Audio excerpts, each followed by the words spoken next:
I feel like everyone thinks they can fight, myself included, but we're wrong. We're very wrong. This is Stephen Wonderboy Thompson. He's one of the best kickboxers and MMA fighters on the planet. So naturally, fight him, right? I wanted to know what it was like to have to try and deal with one of the trickiest humans to fight ever. And not only that, I wanted to bring you along for the experience. Me and Sensei Seth are getting ready to scrap a dola and have some fun. So I strapped this contraption on my head and we went after it, with the only rules being that each round he had to go harder and harder on me. I also have two goals for myself in this situation. One, don't let this happen again. But two, I want to land at least one head kick.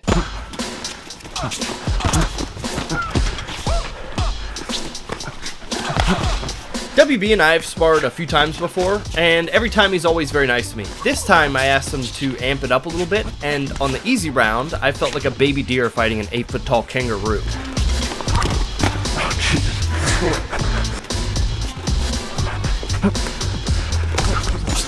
I get lots of questions from viewers, from people who know me.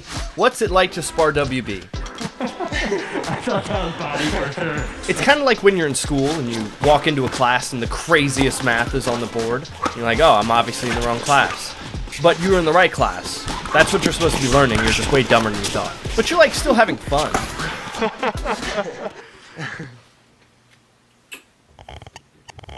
Super hard to time you. Well, you know, fainters. Can you see? Kind of. Good? A little bit. No, none of that hurt though, right? No, none of it hurt. Okay, good. They get you thinking one thing, you do another. Right. Right? They get you to react to things, then you see your openings. Yeah. Right. Like it's the best faint cells that I've had to deal with ever. And not like I'm some high level. I move around. I get around. I'm engaged. So. Like most guys, whenever they do that, it's just a plod forward, and they just kind of shake. They're not really threatening you with anything. They're just feinting at you. And what's fun about guys like Steven is that now he's going to tell me exactly what he does, and he's going to try and give me as much information as possible to try and defend it and replicate it. But it won't matter. It won't matter. I could read that. So if you're not a very fast guy, Yeah, get faster, bro. you gotta get faster. You just get faster by just trying to be fast. It's like if somebody stuffed me into a big washer and dryer, and then I had to fight a ghost while I was in there, and in that same washer and dryer, there was a bag full of rocks just being slung around, and I'm trying to hit this ghost, and the rocks are pelting me from every direction. Yeah, I'd say it's a pretty good interpretation. Most people don't get to step into like an actual cage. So this is like your space. Yeah.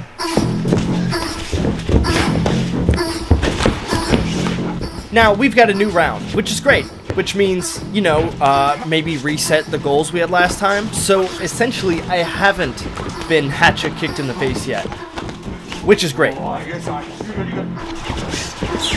if I can just keep it that way, I'll be set. I'll be fine.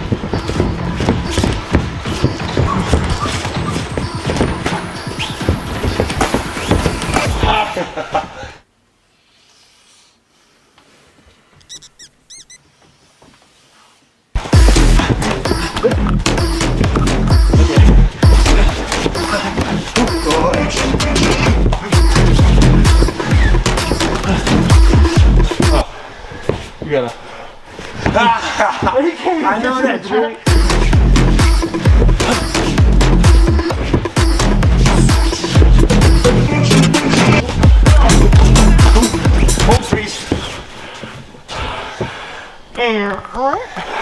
So now the portion.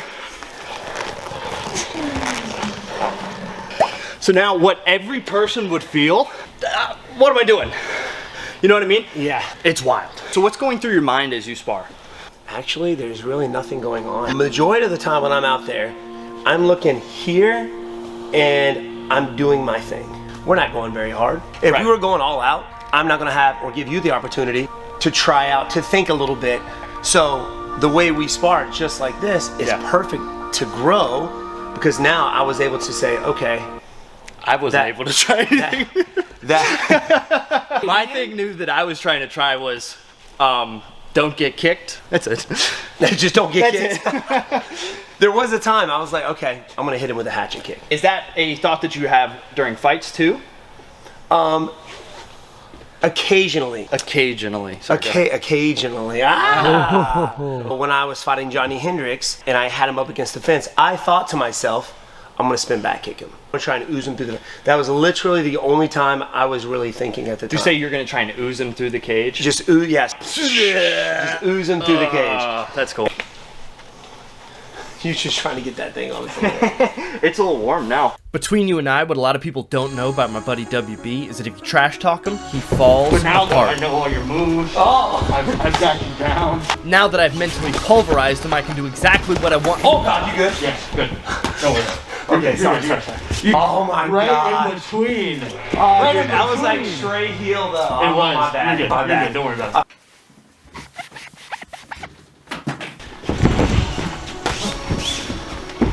Now, we all have these personal goals for ourselves. Obviously, I'm like 0 for 100.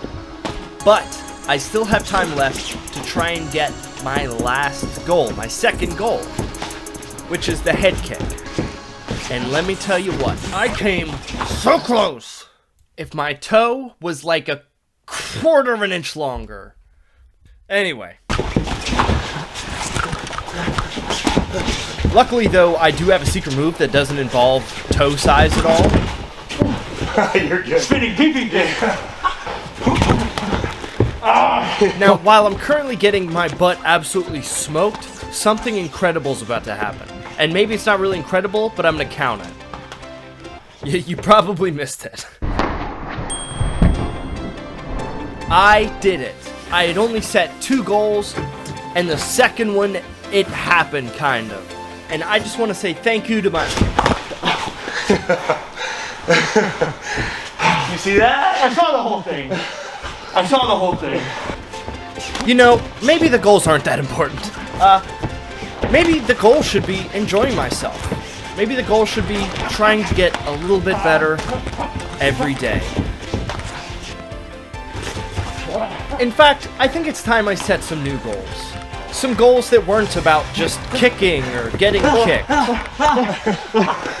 I appreciate it. Fun times. Fun times. Maybe the most important goal of all that we should all give ourselves is just to have fun. You know? If you're like, Seth did much better in that last round, it was because he was like letting me play a bit more. I could be wrong. I feel like it's because you were letting me play a bit more. When I started just kind of bringing my hands up and allowing you to throw more strikes. Yeah, 100%. Yeah. Like even as we were like moving around and you weren't like here, it's still an allowance. Like I was a child and I was like allowed to spend $10. Is that fair? Yes. Because I want people to like know the difference. Yeah. No, but you had some good kicks. I had some toes grazing on my face. I had dude. my toe touch you I'm once. like, yeah. But that's the chubby surprise. It is. That's, I did that's not inevitable. expect it. That's kind of like your Kamehameha. Yeah, 100%. Right? It's the chubby surprise. Well, I have had a spectacular time at Upstate Karate with Stephen Wonderboy Thompson, and it appears my camera guy is starting to fall asleep, so it probably means I should end the video. Thanks for watching!